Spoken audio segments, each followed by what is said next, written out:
Oh, there you are, YouTube.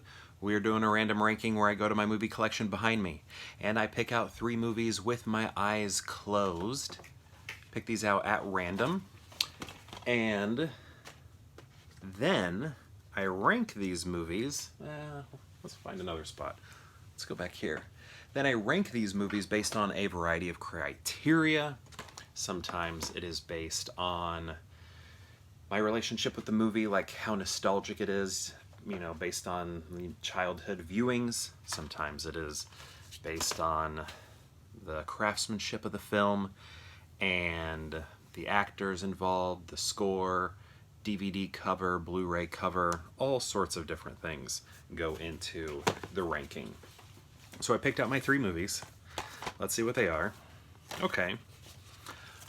The Way.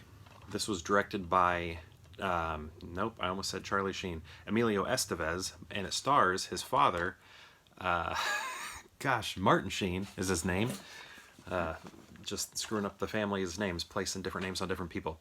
And this was a nice story. I can't remember what, trek Martin is going on, but he's basically doing an extreme hike. It reminds me of that movie with Reese Witherspoon called Wild, I believe the title of it was. Very similar to that. They may be even on the same trail. I'm not entirely certain.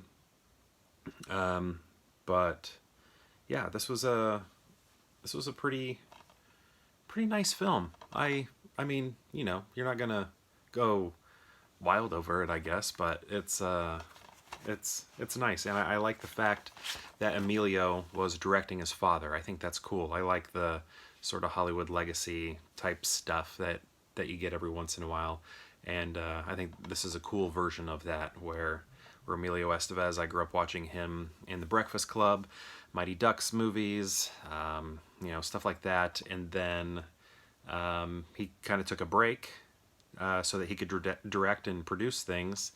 I know he made a movie about Bobby Kennedy, which I watched. Kind of had an ensemble cast that was pretty cool.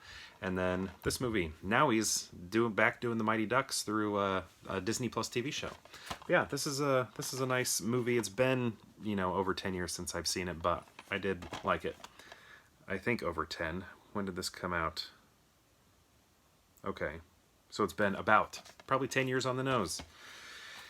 Okay, next we have Kong Skull Island, part of that, I don't know what this universe is called, with Godzilla, King of Monsters, and Kong, I don't know, the Godzilla versus King Kong, Kong versus Godzilla, I can't remember what the title of it is. This is like the first Kong movie from that franchise. And it's kind of silly.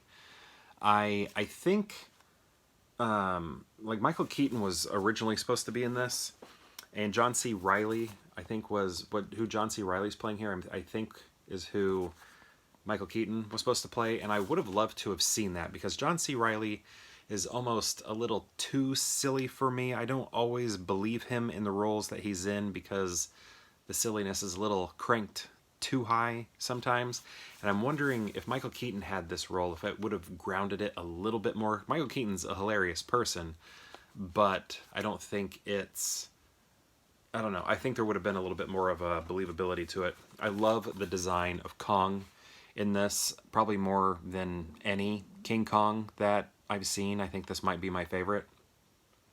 Just the look of him and the way he's shot and the textures and the backlighting. He just looks amazing. The characters are forgettable, I think. I forgot Wilkinson, or what's that? Is that his name? Loki. I forgot Loki was in it. Tom Hiddleston. I said Wilkinson. Tom Wilkinson. Man, my mind is fried today. Okay, Tom Hiddleston. I forgot he was in it. Brie, forgot. Samuel Jackson, I remember him being in it, but I remember he was quoting lines from his classic movies in this, stuff from Jurassic Park, stuff from Pulp Fiction, I think. I don't know, maybe it was just Jurassic Park, and it was just kind of why are we doing that? Why are we doing that? That's not funny. That is an eye roll. Not good. John Goodman's great. I like him in this quite a bit, but the visuals are what do it for me. Really enjoy the visuals in this movie. And then Flags of Our Fathers. This is sort of like a double feature film because it came out the same time. This is Clint Eastwood, and Clint Eastwood like released this and it's not called Sands of Iwo Jima. Letters of Iwo Jima. Sands. I can't remember. Brain is fried. Someone help me in the comments. What's it called? Something Iwo Jima. Letters to Iwo Jima. It's not the Sands of Iwo Jima. I'm pretty sure that's a John Wayne movie I watched growing up. Letters to Iwo Jima. Letters from Iwo Jima. Is it to or from? I can't remember. But anyway, wait, who is that? Oh, okay. I thought I saw Channing Tatum on the back here. It was Ryan Phillippe, but I thought that was Channing Tatum. I was like, I do not remember Channing Tatum in this. But anyway, this is sort of like a double feature with Letters to Iwo Jima, and this is like from the American perspective, and I think it's both of these movies are really good. I think it might be I don't know. This probably isn't true. I'm trying to think of the last time I've like really been into a Clint Eastwood movie that he's directed. I don't know. He directs them all the time. He has made so many movies, but I do remember liking both of these. I thought it was a cool idea that it was kind of like a double feature, two movies coming out at the same time. One showing Japan's experience and one showing American experience. But again, I haven't watched these in a really long time, so I'm probably also describing them completely incorrectly. But both movies I thought were great. Would have been fun if both of them were nominated for major awards at the Oscars, but I think most of it went to Iwo Jima, if I remember right. Paul Walker's in this, if I remember correctly, but not as a main character, but he is in it. Adam Beach is in it. Love Adam Beach. His arc, though, that was a very sad story.